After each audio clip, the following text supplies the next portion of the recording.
आज हम लोग एग्जाम्पल नंबर 1.13 कर रहे हैं। बड़ा ही अच्छा और आसान सा एग्जाम्पल है। ठीक है, देखिए करते हैं। 1.13 हमसे क्या कहता है? 1.13 में हमें दिया गया है, एक परमाणु है। परमाणु के प्रारंभिक प्रतिरूप में यह माना गया था कि आवेश Ze बिंदु का अमाप का धनात्मक नाभिक होता है, जो r त्रिज्या के एक समान घनत्व के ऋण आवेश से घिरा हुआ है। परमाणु पूर्ण रूप में विद्युत उदासीन है। इस प्रतिरूप के लिए नाभिक से r दूरी पर विद्युत क्षेत्र कितना है? देखिए, इसको मैं आसान भाषा में बताता हूँ कि आपसे कहना क्या चाहता है। ये कह रहे भाई, ऐसा माना गया शुरू में कि जो परमाणु होता है उसमें नाभिक होता है, जिसमें धन आवेश होता है, और नाभिक का आकार एक बिंदु का जैसा होता है, मतलब बस छोटा सा ऐसा बिंदु का जैसा नाभिक होता है, और सारा धन आवेश इस नाभिक के अंदर होता है। और नाभिक के अंदर का जो आवेश होता है वो जेड है प्रोटोनों की संख्या, और जिसे अपन परमाणु क्रमांक बोलते हैं, और ई है प्रोटॉन का आवेश। तो इन नाभिक के अंदर का कुल आवेश होता है। और इसमें ये बात खास बताई गई है कि नाभिक जो है बिंदु आमाप, मतलब एकदम बिंदु की तरह छोटा सा माना गया।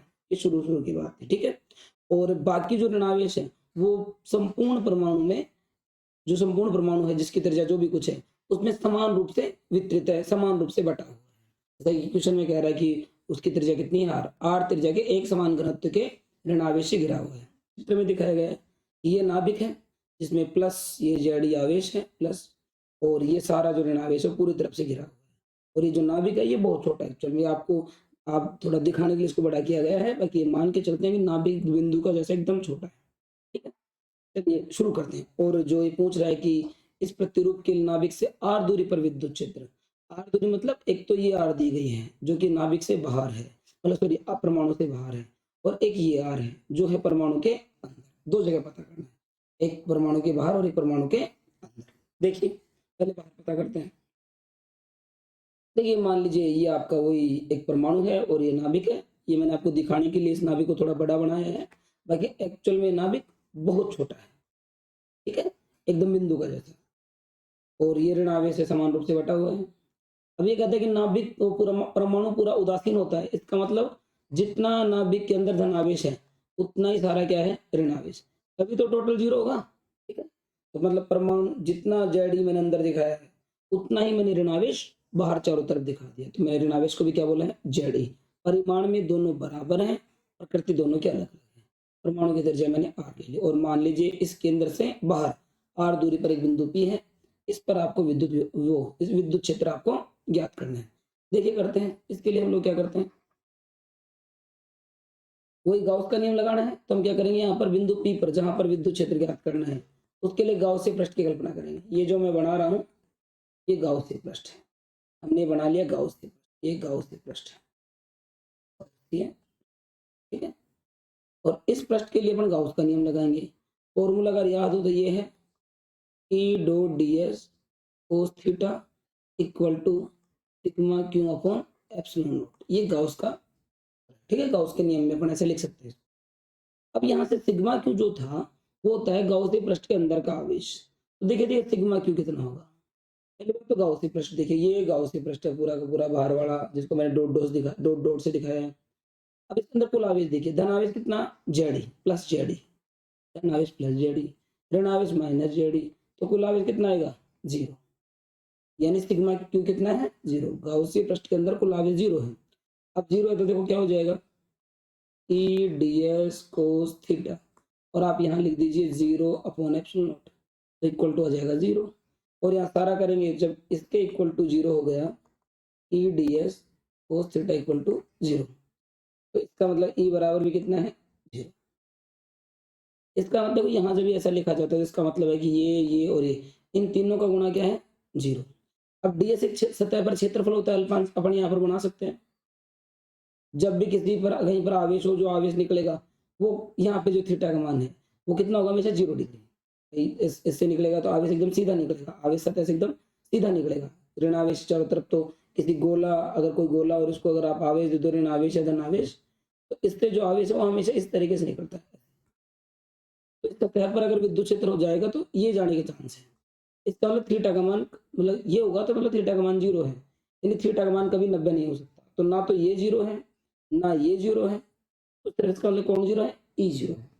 इसका मतलब गाउस पृष्ठ के बाहर विद्युत क्षेत्र कितना होता है? शून्य। सॉरी, परमाणु के बाहर विद्युत क्षेत्र कितना होगा? शून्य। एक बात तो ये ठीक, अगर किसी को कंफ्यूज कर रहा है तो ये वही है जो आप 10th क्लास में से लिखा करते थे, x-2 x+3 और फिर आप लिखते थे इक्वल टू जीरो, फिर आप करते थे x-2 इक्वल टू जीरो या x+3 इक्वल टू जीरो। इसका मतलब ये ऐसा क्यों लिखते थे आप? क्योंकि जब दो संख्याओं को आपस में गुणा किया गया हो और उनका गुणानुफल जीरो आ रहा हो, तो इसमें कंडीशन ये मतलब फिक्स हो गया, अगर दो संख्याओं का गुणा जीरो है तो मतलब उनमें से एक संख्या जरूर जरूर जीरो है। एक संख्या जीरो होगी तभी दो संख्याओं का गुणा जीरो होता था, क्या तो ये जीरो या फिर अपन लिखते थे x+3 बराबर जीरो, फिर आप आगे काम करते थे। यही बात यहाँ है कि इन तीनों का गुणा जीरो है तो इनमें से ये या ये, इन दोनों में से कोई ना कोई जीरो जरूर है, तभी तीनों का गुणनफल जीरो हो सकता है ना। तो ना तो ये जीरो है, ये जीरो कब होगा? कोस थीटा जीरो कब होगा? जब थीटा का मान 90 हो। तो थीटा का मान 90 नहीं है। ds सतह पर क्षेत्रफल होता है अल्पांश, अपन ले सकते हैं, ये भी जीरो नहीं है। तो कन्फर्म होता है कि ई जीरो है, इसका मतलब बाहर विद्युत क्षेत्र शून्य होता है। आगे बढ़ते हैं, अंदर की बात करते हैं। मान लीजिए ये नाभिक मैंने और छोटा दिखा दिया है, एक्चुअल में इससे भी छोटा है ना, ये मैंने लिखने के लिए। इसके अंदर आवेश कितना? जेड है। और मान लेते हैं केंद्र से स्मॉल आर दूरी पर एक बिंदु क्या है? पी। और इस पी पर आपको विद्युत क्षेत्र का मान ज्ञात करना है। इसके लिए अपन क्या बना लेंगे? वही गाउस के पृष्ठ, पिछली बार की तरह ये मैंने बना दिया गाउस। अब इस गाउस के पृष्ठ के अंदर कुछ आवेश आएगा ना, पूरे इस पूरे गोले में कितना आवेश था? ऋण आवेश जेड ई। ठीक है, परिमाण बता रहा हूं मैं ना, जेड ई। अब इस गाउस के पृष्ठ में जेड ई थोड़ी आएगा, कुछ कम आएगा। मान लेते इसके अंदर कितना आवेश आता है? Q dash. अपन लिख देते हैं, मान लेते हैं इसके अंदर क्यू डैश आवेश। और ये जो अंदर का जो गोला है इसका आयतन कितना मान लेते हैं? V dash. पूरा जो गोला था इसका कोई ना कोई जो भी कोई आयतन होगा वी होगा, उसमें पूरे में आवेश जेड ही है। हमने सिर्फ गाउस पृष्ठ की बात की, अब की बार गाउस पृष्ठ ये है, गाउसीय पृष्ठ। ठीक है, अब की बार गाउसीय पृष्ठ। तो गाउसीय पृष्ठ का जो आयतन है वो कितना है? वी डैश इक्वल टू, मैं लिख देता हूँ 4/3 पाई आर। गोला है ये, ध्यान रखना गोला, और गोले का आयतन का सूत्र होता है 4/3 पाई आर क्यूब। तो ये वी डैश आयतन में क्यू डैश आवेश है और ये आयतन इतना है ना। अब काम करते हैं, यहाँ पर विद्युत क्षेत्र पता करना है। वही गाउस से प्रश्न बना लिया तो गाउस का नियम लगाएंगे, E dot ds cos theta equal to sigma Q upon epsilon naught. वही थीटा की वैल्यू यहाँ पर, जो भी विद्युत यहाँ से इनसे जो विद्युत क्षेत्र निकलेगा वो ऐसा होगा। अल्पांश की दिशा, क्षेत्रफल सदिश किधर होते हैं? तल के लंब। तो ई और ds हमेशा समान दिशा में, तो थीटा का मान आ जाएगा 0 डिग्री और cos 0 का मान होता है 1। एक cos 0 मैंने यहाँ 1 लिख दिया ना, यहाँ 1 दिखाएंगे 1। ई ds sigma Q upon epsilon not, ऐसे कैसे? ई बाहर आ जाएगा, अंदर बच जाएगा ds, सामने ds का समाकलन करेंगे। जब अल्पांश का समाकलन करते हैं तब क्या करते हैं?